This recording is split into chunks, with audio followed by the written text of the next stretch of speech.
በስተመጨረሻም ቅድስት ማህሌትን እጅ ከፍንጅ ይዛታለች። እንግዲህ ማህሌትን እጅ ከፍንጅ ልትይዝበት የቻለችው ምንድን ነው? ብሩክን ኦክስጅኑንና እንደዚሁም ደግሞ አፍና ልትገለው ስትል ከኋላ በአደረሰችባት ጉዳት አማካኝነት ማህሌት ራሷን ስታ ትወድቃለች። ማህሌት ራሷን ስታ ስትወድቅ አፏ ላይ ያደረገችውን ማስክና እንደዚሁም የተሸፈነችውን ኩፍያ በማውለቅ ማህሌት መሆኗን ካየቻት በኋላ ለሰዓታት ማህሌት ራሷን ስታ ካልጋው ስር ተኝታ ነበረ። እንደዚሁም ደግሞ ቅድስት እንዳታመልጥ ስትጠባበቃትና ለመድብል ደውላ ሲመጣ ምን ማድረግ እንዳለበትም ስትነግረው ነበረ። ወዲያውኑ በፍጥነት እንዲመጣም ነግራው ነበር። መድብል ብዙም ሳይቆይ ነበረ የመጣው። ልክ መድብል ሲመጣ ግን ማህሌት እየነቃች ነበረ። እንግዲህ መድብል በማህሌት ላይ ትልቅ የሚባል እርምጃ ወስዶባታል። ለመሆኑ መድብል በማህሌት ላይ ትልቅ እርምጃ የወሰደው ምንድን ነው? አገታት ወይስ ደግሞ አስቸኳይ የሆነ እርምጃ ወሰደባት የሚለውን ብሩክስ ከታፈነ በኋላ ኦክስጅኑንም ከተቀማ በኋላ የጤናው ሁኔታ ምን ያህል ተዛባ የሚለውን በአጠቃላይ ይዤላችሁ ነው የመጣሁት። ቪዲዮውን አለፍ አለፍ ብዬ አስገባላችኋለሁ። ሰላም ሰላም፣ ውድና የተከበራችሁ የቻናል ቤተሰቦች፣ ለቻናሉ አዲስ ከሆናችሁ ሰብስክራይብ በማድረግ እንደዚሁም ቪዲዮውን በላይክ መጀመር አትርሱ። ምሳሌ ድራማ ቀጣዩን ፓርት ነው ይዤላችሁ የመጣሁትኝ።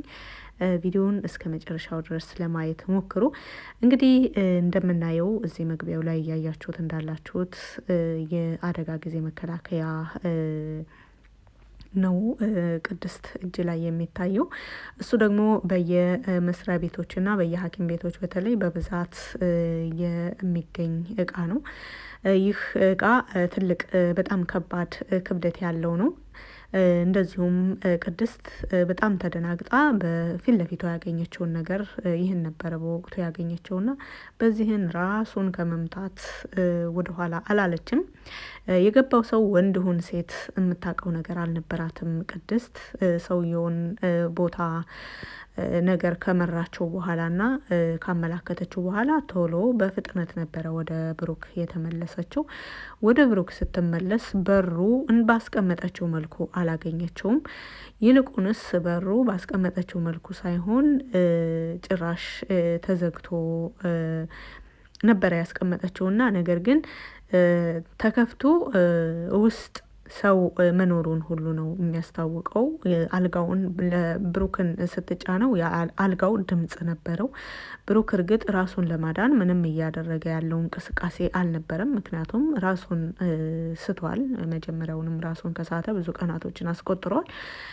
ነገር ግን ስታፍነው በጣም ስትጫነው ቶሎ ጉዳዩን ጨርሳ ወደ ካሌብ ለመሄድ እንደዚሁም ደግሞ ጉዳይን ፈጽሜያለሁ ለማለት ጎበዝ ጎበዝ ለመባል ብዙ እየለፋች ያለችው ማህሌት ፈጽሞ የተሳካላት አይደለም። ይልቁንስ እሷም ራሷን አጋልጣ እሷም ተይዛ ብሩክ እርግጥ ከባድ የሆነ ክትትል አሁንም እየተደረገለት ይገኛል። እንግዲህ መድብል ወደ ክፍል ከመድረሱ በፊት ዶክተሯ ገብታ ለብሩክ ተጨማሪ ሕክምና አድርጋለታለች። የተነቀለውን ኦክሲጅንም ወዳው መልሰውለታል። ቅድስት ማህሌትን ራሷን መታት። ማህሌት ወድቃ ሳለ እዛው ውስጥ ሆና ሐኪም እየተጣራች ነበረ። ሐኪሞቹ በጣም ተደናግጠው ነበረ። እንዴት በዚህ ሆስፒታል ውስጥ እንደዚህ አይነት ነገር አጋጥሞን አያውቅም በማለት ሲናገሩ ነበረ። እንደዚሁም ደግሞ ለታካሚ ቤተሰብ በጣም ይቅርታ ጠይቀዋል፣ ለቅድስትና ለመድብል ማለት ነው። ይህ ነገር ፈጽሞ መሆን የሌለበት እንደሆነና ካሁን በኋላ ጥብቅ ክትትል እንደሚያደርጉ ከዶክተሮቹ ጀምረው ክትትል ለታካሚ ጥብቅ ክትትል ሊደረግ እንደሚገባ ተናግረዋል። ማህሌትን መድብል ይዟት ሄዷል። ማህሌት በአሁኑ ላይ ፈጽሞ ማድረግ የሌለባትን ነገር ነው ያደረገችው። እንግዲህ መድብል ይዟት ከሄደም በኋላ ለመድብል ካሌብ ደውሎለት ነበረ። እንግዲህ የካሌብን እቅድ ከአሁን በፊት ፕላን ያወጣውን አይተናል። መድብልና ማህሌት ማለት ነው። መድብልና ማህሌት አብረው እንዲሰሩ ይፈልጋል። መድብልና ማህሌት አብረው የሚሰሩት ግን ማህሌት ብሩክን ከገደለችው በኋላ ነው ብሎ ያስባል።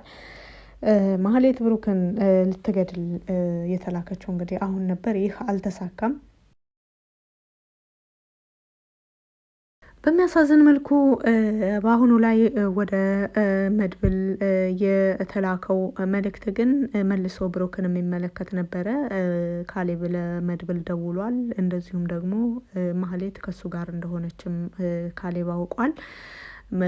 ምንም መሆን የለባትም ብሎም ሲናገር ነበረ። ነገር ግን እያደረገች የነበረችውን ነገር ሲነግረው አውቃለሁ በማለት ካሌብ ሲናገር ነበረ። እንግዲህ ካሌብ ብሩክ ላይ ጉዳት ለማድረስ እቅዱን በይፋ የነገረው ይመስላል። መድብል አሁን ላይ ከካሌብ ወንድም ጋር እና ከጠበቃው ጋር ከተለያዩ ጓደኞቹ ጋር እንደዚሁም ብዙ ሰዎችን በዙሪያው ጨምሮ ካሌብን ለመጣል ካሌብን ለማጋለጥ በጥቅሉ እየሰሩ ይገኛሉ። ይህንን ስራ ደግሞ በዋናነት እያገዙ ያለው የካሌብ ቀኝ እጅ የሚባለው ሰው ነው። እያንዳንዱ መረጃ እያንዳንዱ እቅድ እያደረሰለት ይገኛል። እንግዲህ ከአሁን በፊት ምሳሌን ከምን አይነት ጉድ እንዳዳናት ግልጽ ነው። በአሁኑ ላይ ግን በመድብልና በቤተሰቦቹ በተለይ ደግሞ ብሩክ የዋናው እቅዱ እንደሆነ ለመድብል እየነገረው ይገኛል። መድብል ደግሞ ራሱን እንደ ዘሩባቤል ለመመለስ እንደዚሁም ደግሞ ከካሌብ ጋር በአብሮነት ለመስራት እየተዘጋጀ ያለ ነው። ራሱን እያስመሰለ ያለው እንደዚሁም ራሱን እያዘጋጀ ያለውም ሙሉ ለሙሉ ለዛ ነው የመሰለው ለካሌብ ማለት ነው። እንግዲህ የካሌብና የመድብል ጦርነት አሁን በቅርብ በይፋዊ ሁኔታ የሚጀመር ይመስላል። ምክንያቱም መድብል በብሩክ ቀልድ አያውቅም።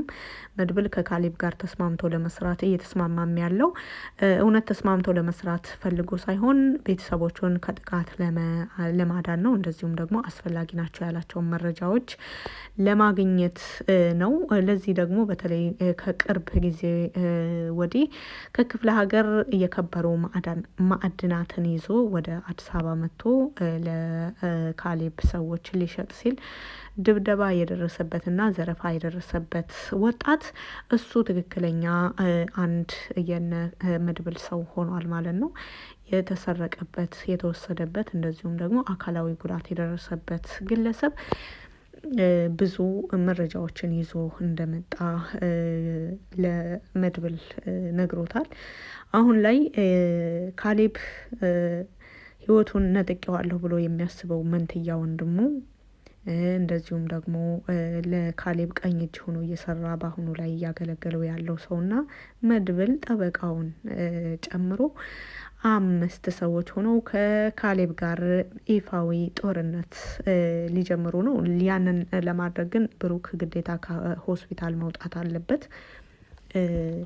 የተለያዩ ቦታዎች እየሄዱ ብዙ ኦፕሬሽኖች የሚሰሯቸው ጥናቶች እንዳሉ የሚሰሯቸው ስራዎች እንዳሉም ከግንዛቤ በማስገባት ብሩክን በሆስፒታል 24 ሰዓት እንደኛ ሆኖ የሚጠብቀውና ሙሉ ለሙሉ ያንን ሆስፒታል መዝጋትም ልክ እንደ ቤት መዝጋትም ሆነ መደበቅ የማይቻል ነገር ነው።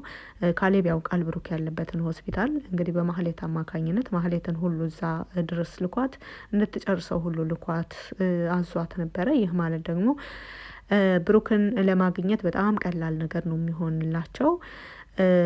መድብል ካሌብን ቀጥታ ይፋዊ ጦርነት ገባ፣ ይፋዊ ጥቃት ጀመረ ማለት ደግሞ በመጀመሪያ የሚያሰጋው ሰው ብሩክ ነው። ብሩክን ትታ ደግሞ ቅድስትም የትም አትሄድም። ብሩክንም ቅድስትንም በአንድ ላይ ማግኘት ይችላሉ። ይህ ማለት ደግሞ መድብልን በጣም ከባድ የሆነ ጉዳት ያደርሱበታል ማለት ነው።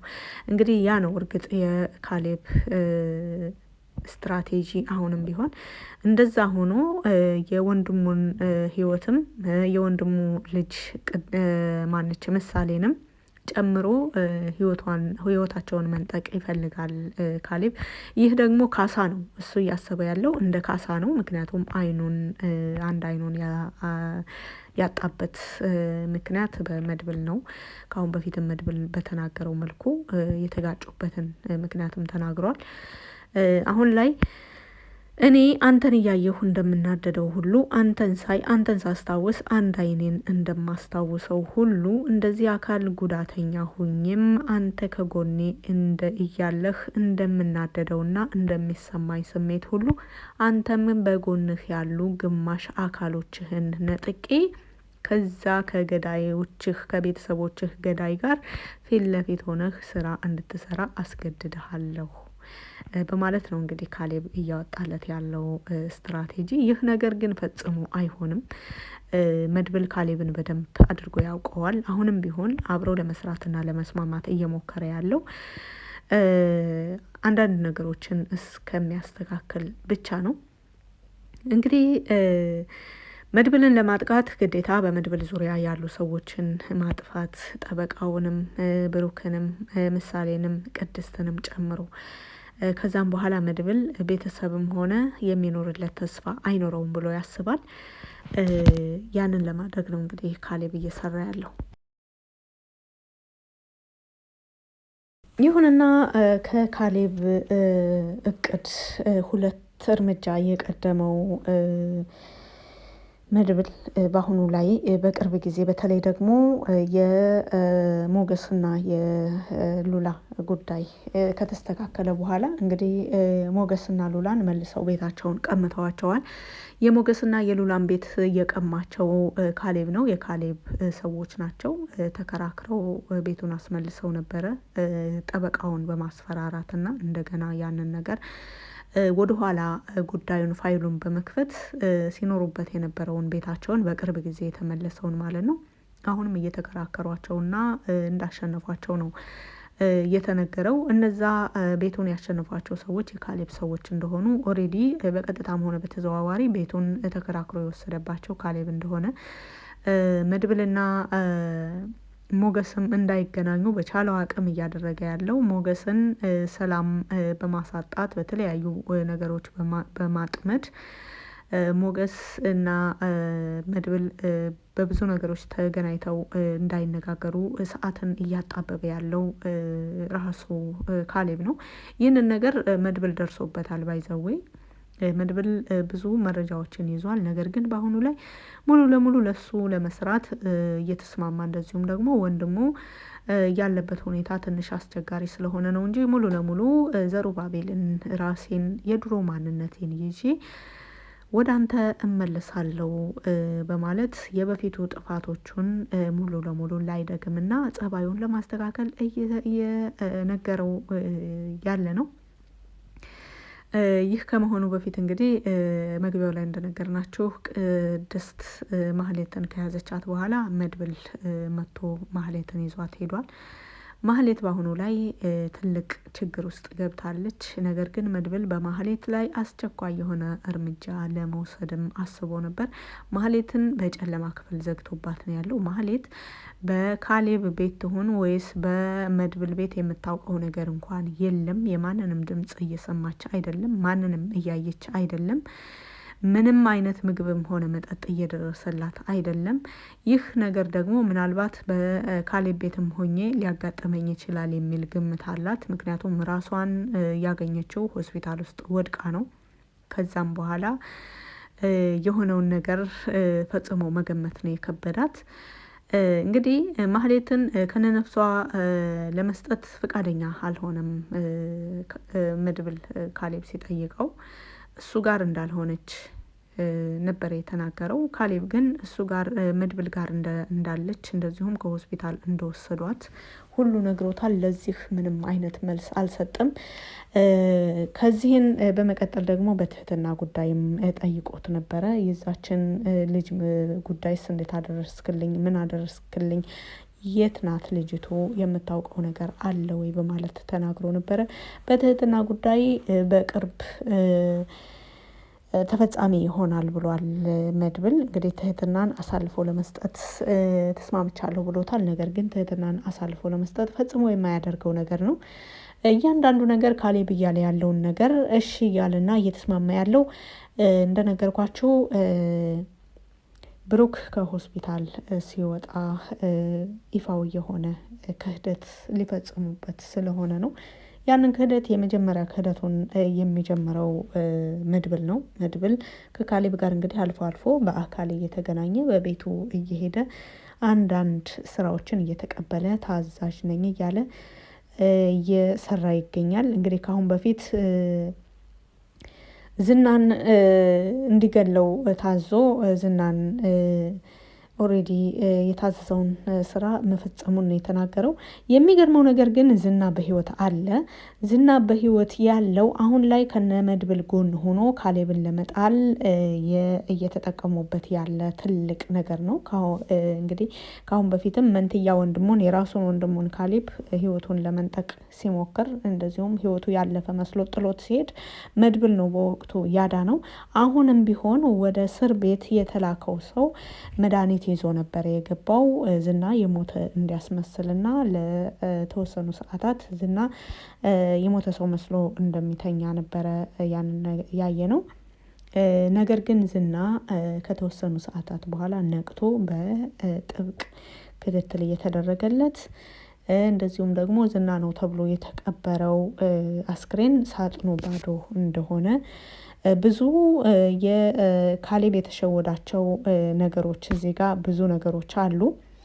ይህንን ሁሉ ዝና በህይወት መኖሩንም ሆነ ወንድሙ በህይወት መኖሩን ፈጽሞ አያውቅም ካሌብ። በአሁኑ ላይ በጣም ከባድ የሆነ ፍልሚያ ነው ካሌብ የሚጠብቀው። ምክንያቱም እሱ እየተጠባበቀ ያለው ለመፋለምም ዝግጅት እያደረገ ያለው ከመድብል ጋር ነው። ግን መድብል ማን ከስተጀርባው እንዳሉ ካሌብ ፈጽሞ ማሰብ አይችልም። እንግዲህ ካሌብ ላይ ምን ያህል ጠላቶች እንዳሉበት እንደዚሁም ካሌብ ሲጀመር ስራው ለራሱ ጠላቶችን የሚያፈራ ነው። ምክንያቱም በታዛዥ በቃ በታማኝነት ሲታዘዙት የነበሩትን ሰዎች በቅጽበት የሆነ ጥፋት ሲያጠፉ ትልቅ እርምጃ እየወሰደባቸው ህይወታቸውን እስከ መንጠቅ ብዙ ነገሮችን እያደረሰባቸው ስለሆኑ እነዛ ሰዎች ለራሱ ወደ በህይወት መኖር ቢችሉ ምን ያህል ሊያጠቁት እንደሚችሉ ግልጽ ነው። እንግዲህ ወንድሙን እያየን ነው። እንደዚሁም ዝናንም ግደሉት፣ ሄዳችሁ ጨርሱት ብሎ ሲያዝ እንደዚሁም ደግሞ ጨርሰናል፣ ዝናን አስወግደነዋል ሲሉት ለራሱ ካሌብ ምን ያህል ደስተኛ እንደነበረ ምናምን እያንዳንዱ ነገር ፋይል ይዘው ነው ያሉት። አሁን በግልጽ ጠላትነታቸው ከካሌብ ጋር ጀምሯል ማለት ነው። እስኪ እንዴት ይጀምሩታል፣ በቀጣይ ፓርትስ ምን ይፈጠራል የሚለውን በቀጣይ ፓርት ላይ የምናየው ይሆናል። ስላዳመጣችሁ ከልብ አመሰግናለሁ። በቪዲዮ ላይ ያላችሁን ማንኛውን ማስተያየት በኮመንት ስር መጻፍ ትችላላችሁ። መልካም ጊዜ